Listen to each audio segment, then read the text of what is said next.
என் அன்பு குழந்தையே, நாள்தோறும் உன்னை நான் பார்க்க வருகின்றேன். தினமுமே உனக்கு ஒரு வாக்குறுதியை தருகின்றேன். நடந்துவிடும், கிடைத்துவிடும், பயப்படாமல் இரு, பதற்றப்படாமல் இரு என்று சொல்லிவிட்டுத்தான் செல்கின்றேன். நீயும் அந்த நொடி நன்றி பெருமாளே என்று நன்றியும் கூறுகின்றாய். ஆனால் மறுநொடியே எதுவும் நடக்கவில்லை, இனி எப்போது நடக்கும் என்று சலித்துக் கொள்கின்றாய். சமயங்களில் இப்படித்தான் சொல்லிக்கொண்டே இருக்கிறீர்கள் அப்பா, ஆனால் இங்கு எதுவுமே நடந்த பாடில்லை என்று என் மீது கோபமும் கொள்கின்றாய். பலரும் என்னை ஏமாற்றியதைப் போல், பலரும் என்னை கைவிட்டு போனதைப் போல் நீங்களும் என்னை கைவிட்டு விடாதீர்கள் அப்பா என்று மன்றாடுகின்றாய். எத்தனை நாட்களாக உங்களிடம் வேண்டுதல் வைத்துவிட்டு காத்துக் கொண்டிருக்கிறேன். நீங்கள் என்னை கண் திறந்து பார்க்க மாட்டீர்களா அல்லது அழ வைத்து வேடிக்கை பார்க்கிறீர்களா அப்பா என்று அதி கோபத்திற்கும் சென்று விடுகின்றாய். இதோ மகளே, என்னிடத்தில் அதிகமாக கோபத்தை கொண்டிருக்கும் உன்னிடம் பேசவே நான் வந்துள்ளேன். உன்னுடைய இந்த கோபத்திற்கு பதிலையும் நான் தருகின்றேன். உன்னுடைய இந்த கோபத்தினால் நான் கலங்கியும் விடமாட்டேன். உன்னுடைய அந்த கோபத்தில் உனக்கு என் மீது இருக்கும் உரிமையை நான் ரசிக்கின்றேன். ஒரு பிள்ளை தன்னுடைய தாயிடம் தானே உரிமையாக கோபம் கொள்ள முடியும்? உரிமையாக சண்டையிடும், தனக்கு இது வேண்டும் என்று அடம் பிடித்து பிடிவாதமாக கேட்கும் அந்த உரிமையை உன்னிடத்தில் நான் எப்போதும் கொடுத்திருக்கின்றேன். நீயும் அந்த உரிமையை என்னிடத்திலிருந்து எடுத்துக்கொண்டு தைரியமாக கேட்டுக்கொண்டிருக்கின்றாய். தாமதமாகும் போது கோபித்துக் கொள்கின்றாய். இதனால் வரையில் நான் உங்களை வணங்குகின்றேன், எனக்கு முதலில் முடித்துக் கொடுங்கள், அப்போதுதான் நம்பிக்கையோடு நான் வணங்குவேன் என்று முடிவுக்கும் கூட சில சமயங்களில் வந்து விடுகின்றாய். இது தவறு கண்மணி. சோதனை காலங்களிலும் கஷ்ட காலங்களிலும் தான் குருவின் துணையும் கடவுளின் துணையும் உனக்கு நிச்சயமாக தேவை. இந்த காலகட்டத்தில் என்னுடைய கைகளை விட்டு சென்று விடாதே. முன்னும் பின்னும் இறுக்கமாக என்னுடைய கைகளை பற்றிக்கொள். இந்த கைகளையும் நீ விட்டு சென்று விட்டால் இப்பொழுது அனுபவித்துக் கொண்டிருக்கும் இந்த வலி இன்னும் அதிகமாக அனுபவிக்க வேண்டியிருக்கும். எனவே இந்த காலகட்டத்தில் என்னுடைய மடியில் வந்து அமர்ந்து கொள். என்னுடைய கைகளை பற்றிக்கொள். என்னுடைய சிறகுக்குள் வந்து உட்கார்ந்து கொள். என்னை உன்னுடைய தாயாக நினைத்துக்கொள். நான் உனக்கு எப்போதும் அரணாகவும் அன்பாகவும் இருப்பேன். உனது உணர்வுகள் எனக்கு புரிகின்றது மகளே.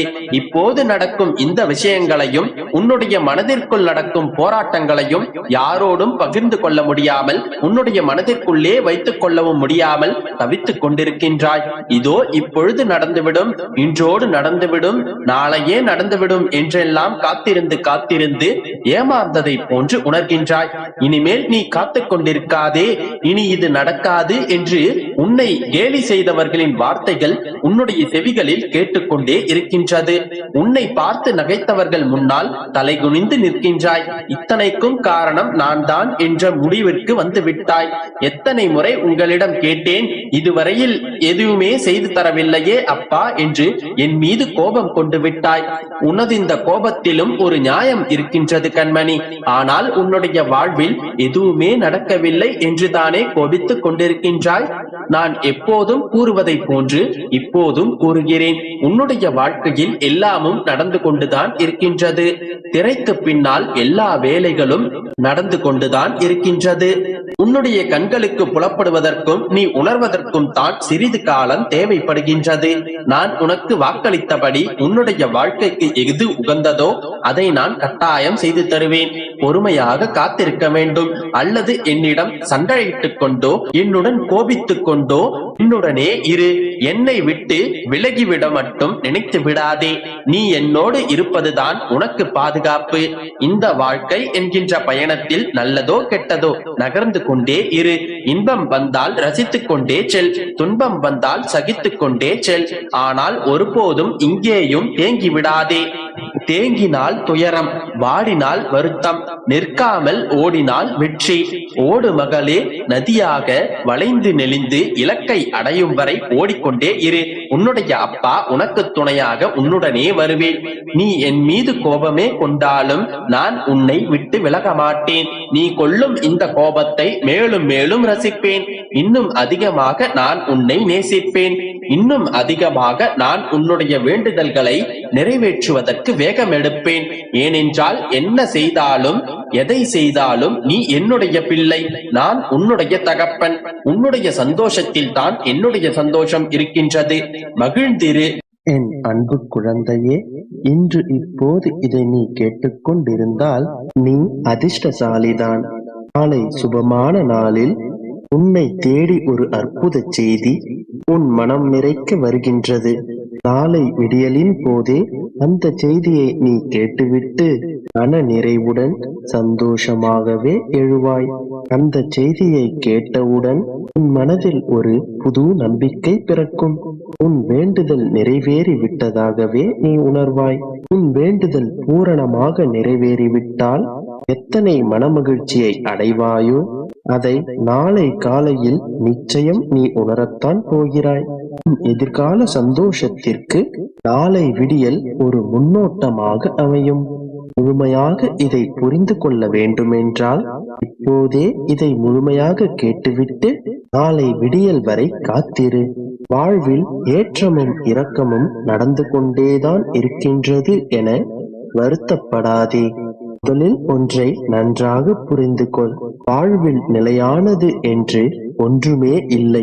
இப்போதெல்லாம் நீ ஒவ்வொரு நாள் விடியும் போதும் நல்ல செய்திகள் வரும், இன்று நிச்சயம் நல்லது நடக்கும் என்று நம்பிக்கையோடே எழுகின்றாய்.